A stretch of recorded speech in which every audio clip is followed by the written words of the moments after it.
Welcome everybody, my name is DunePeaches, and you have entered into the Redstone Revival Series. Why revival? Well, yeah, it's pretty easy. It's an important thing in my opinion to improve my condition of redstone contraptions and building in Minecraft and to really just strengthen our abilities to do so. So follow along with me if you'd like to. This series hopefully is dozens of videos long that will go from the very beginning, basics of redstone, and continue on into more and more complex contraptions. So for you experts out there, yeah, there's going to be something in here for you, obviously. For you novice and newbies out there who just say, or just those who've been playing Minecraft for years that say, no, redstone isn't my thing. Well, I beg to differ. If you start from the beginning, we step back, talk about the components, their characteristics, the behavior of redstone itself, I bet you'll find some interest in it. There's a lot of things we can do with it. Now, I'm not an expert. I'm also not a newbie at it. I've built my own contraptions, sure, not a problem. But I want to do this series to do a couple of things. Create my own creative world with only redstone contraptions in it. And to basically take that world, that creative world, and move through the new snapshots for 1.17. Hopefully 1.17 will be out later this fall as originally intended. But what will be changing in the world of redstone? We know a few things already, lightning rods being one of those things, sculk sensors being the other. But what else? A lot of people say that their machines break all the time from one update to the next. So I thought, wouldn't it be nice to have just a creative world of just redstone, so I can walk through the basic components with each update to see if anything changes and breaks, and it helps me kind of troubleshoot my redstone projects as I move forward. And then we'll move into more complex builds later on, and hopefully we all can learn something there. So I am obviously excited for redstoning. We'll get started with this episode right away. Man, I really like this new block update, by the way. Redstone Deep Slate. That's pretty cool. So here in the first episode of the Redstone Revival Series, we are going to look at the different components of redstone. And the components themselves have actually been broken down into 5 different areas. And this was kind of surprising to me after I did a little bit of research of this, or on this particular subject. It's powered components, transmission components, mechanical components, mobile components, and then miscellaneous. And, stepping back, it actually makes perfect sense of why you would want to categorize them in there, because each category has a different purpose. So let's start here with the powered components. Redstone blocks, buttons, daylight sensors, which is both night and day, obviously, detector rails. No blocks, I was surprised to find out, is bedrock only as far as producing signals. Hopefully I can be proved wrong on that one, but that's my understanding of it. Lecterns, levers, new to the 1.17 update will be the lightning rods, observers, pressure plates, torches, sculk sensors, also new to 1.17, target blocks, which I actually like the mechanics of how the redstone is produced there, chest and trap chests, and maybe an argument that maybe only trap chests produce a signal, but that's not what I'm going to show you a little bit later. And then we've got tripwire hooks and weighted pressure plates. So these are the 16 components that will actually produce redstone. Correction, 15 components. Remember, no blocks, only in bedrock, so 15 components. Now the next group of components is the transmission components, and obviously it does just what it says, just what you would think it would. These particular items help transmit that redstone signal. So obviously you got the dust, you got repeaters, comparators, and the sculk sensor as well. Now obviously you can produce redstone, but it does help you transmit it as well. The next area is mechanical components. This row, these components all can receive or be affected by or be powered by redstone. You have activator rails, a bell, obviously, dispensers, droppers. Now this is the dispenser, dropper back over here. Doors. I had forgotten that dragon's heads actually respond to redstone. Their little mouths move up and down. And like we said, the dropper, fence gates, hoppers. No blocks will obviously make noise when receiving a redstone signal. You have pistons and sticky pistons, but this is in alphabetical order, which is why I put it down there. You have powered rails, and maybe there's an argument to be made that a rail is not a true mechanical component of redstone, but I'm going to leave it in here anyway. The redstone lamp, obviously the sticky piston, TNT will explode or be lit with a redstone signal, and trapdoors. There's quite a few different components that make up the mechanical pieces of redstone. Now, mobile components. Minecraft Wiki, which I will have to give a lot of credit for a lot of this information.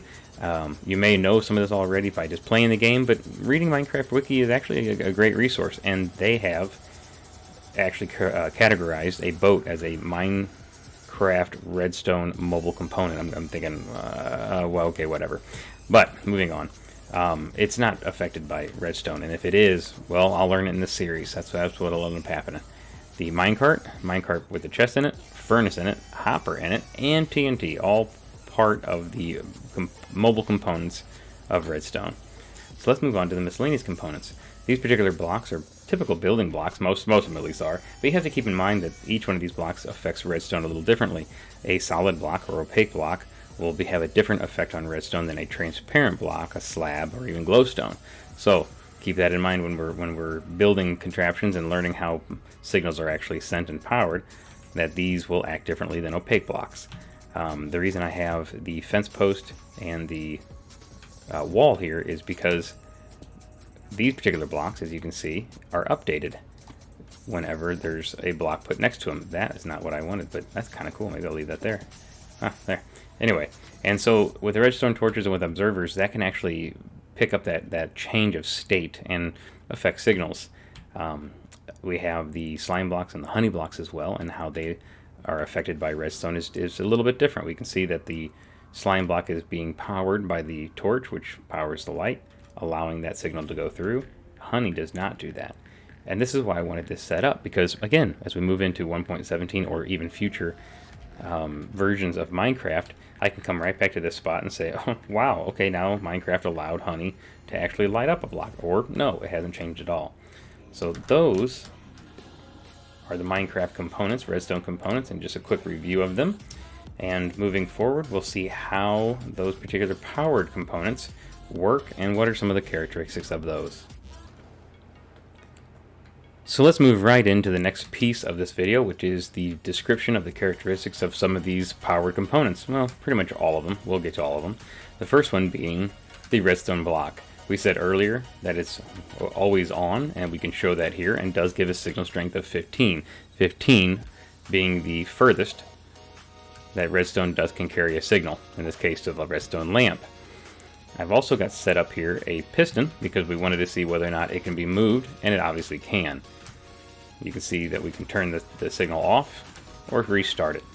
Something else we need to keep in mind with the redstone block is that it does not power adjacent opaque blocks or transparent blocks for that matter, but it will power all redstone mechanics that are right next to it. So that's very nice to know and have an understanding of.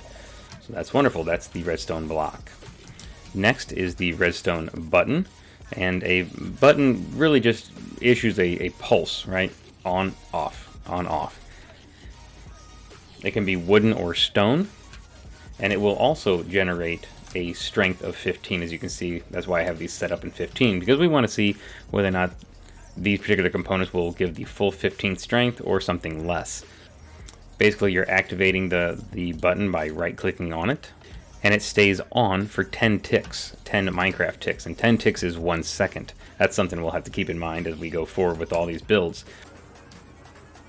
So the next component is the daylight sensor. Now the daylight sensor does detect the time of the Minecraft day. If exposed to the sky and turned to the day setting, it will give out a signal strength. That's pretty nice, and it will also then obviously set to the night setting. When the moon is out, it will send out a signal strength as well. So while activated, a daylight sensor can power adjacent redstone dust, as you can see here, and all adjacent redstone comparators and repeaters, and it can actually give out a power level proportionate to the height of the sun or moon in the sky. So that's kind of a neat little tool that I've actually seen others use to create clocks and other type of components that they want to change throughout the course of the Minecraft day. It let's see real quick here. It does not move with the sticky piston. Okay, yeah, that is a sticky piston. It does power adjacent blocks. Adjacent components, right? Minecraft components or mechanics. It will not, however, power adjacent blocks like this, right? So if I do this, yep, see, opaque blocks are not affected by it. There's the sensor. There's a lot you can do with it. We'll probably come back to that in the future. Next is the rail detector, or the detector rail. We will obviously see that no signal is coming out of it. I place a minecart down, and there's your signal. Pretty cool. What I didn't realize is the thing can be moved with a sticky piston. I wouldn't have guessed that. I didn't know anything about that prior to just testing it out before recording. Next up would be the tripwire hooks. Now this is a pretty simple one, but I wanted to show you with these two lamps that both opaque blocks are actually powered by that. So you should be able to, yeah, ooh, punch in the face with a piston. Why not? So it does power. Let's test something out real quick here. Since it powers that block, it should turn off. It does. Wonderful. It will actually turn off the torch. So it does completely power the opaque block that it is connected to. And obviously you have to walk through it. I guarantee you if I move that with the piston, it'll break it, so we're not gonna do that. So next in line then would be the pressure plate, and there's multiple options of pressure plates, right? You can have the wooden or stone, which there's a stone one right there. You could also have the weighted pressure plates, which I don't have in my inventory, but there's one down there. We'll show that in a little bit here. I know a heavy pressure plate basically is just made out of iron and allows you to throw items on top of it. I missed on the top of it in order to activate it. A stone, why not I just show you here? A stone pressure plate, oh, I stepped on it, will not do that. Meaning, if I throw something on top of there, it does not send the signal. It doesn't feel it at all. However, wooden ones and heavy, or the iron pressure plates, do. Now, here's the tip that you guys need to be well aware of. That will stay this way until that item despawns, which for an item is up to 5 minutes, right? So, potentially, if in a build, you could use this to keep a door open or to keep a contraption going for, up to 5 minutes, which would be pretty nice. Something I did not know, I don't know why, is if you shoot it with an arrow, look at that. It also activates the wooden ones, not the stone or the iron, but the wooden ones it will activate. I could either pick it up and it turns it off, or I could let the arrow despawn. Arrows are not the same as the dropped items. That will last only about a minute versus the 5 minutes for the items. Trying to think if there's anything else that we could talk about with pressure plates. There's more there than I thought. On top of an opaque block, it will fit, obviously. Oh, that's redstone, so kind of activated the redstone there, didn't I?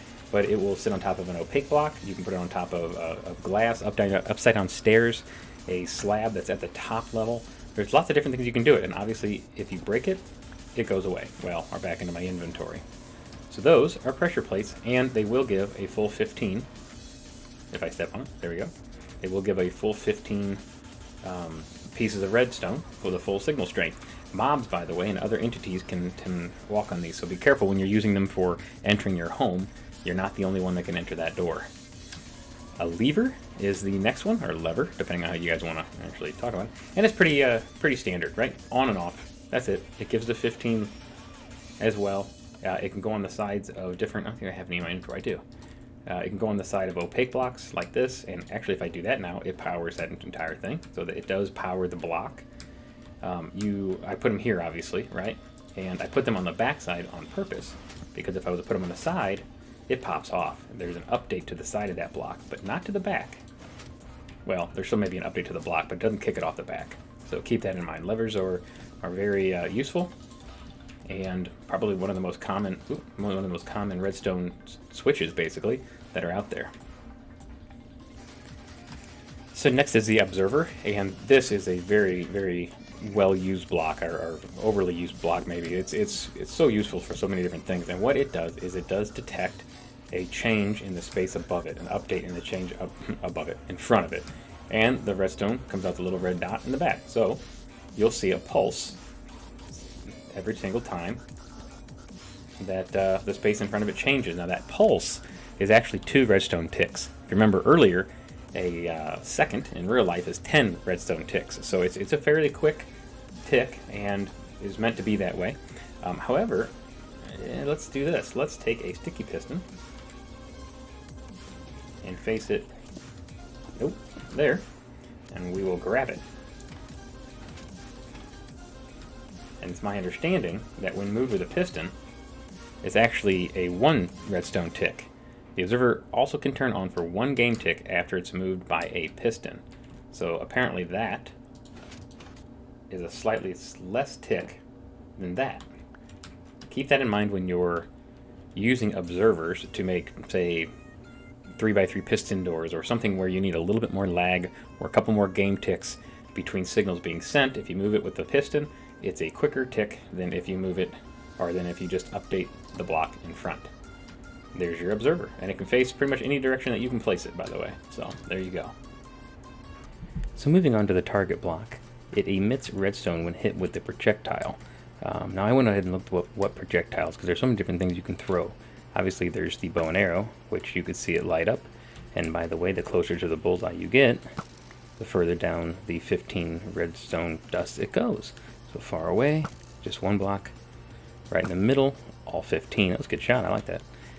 Anyway, so I looked up to see what it would include. So arrows, tridents, eggs, snowballs, splash potions, fire charges, from a dispenser only, by the way, and lingering potions. Now, this says that, and again, I'm referring to Minecraft Wiki at this point, and it says, excludes Ender Pearl and Eye the Vendors. I disagree, and here's video proof that Ender Pearl, does not only transport you to the block, but it does light it up. So that combination of transporting yourself and potentially opening up a door or causing some type of redstone, causing some kind of redstone reaction or signal. It's intriguing. I've never tried anything with it before, but there you go. So there's the target block.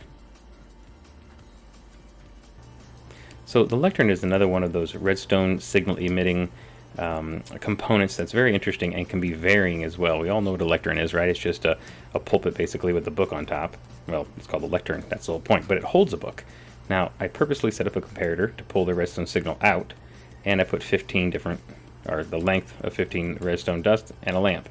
Now, keep your eyes, as I right-click on this, you can keep your eyes along that redstone signal. You can see that I'm on page 1 of 15, and the first redstone dust is twinkling, basically, right? It's receiving a signal. As I flip through the book, the redstone dust signal gets further and further down until finally, and I'll speed up, I get to page 15, and the redstone lamp lights up.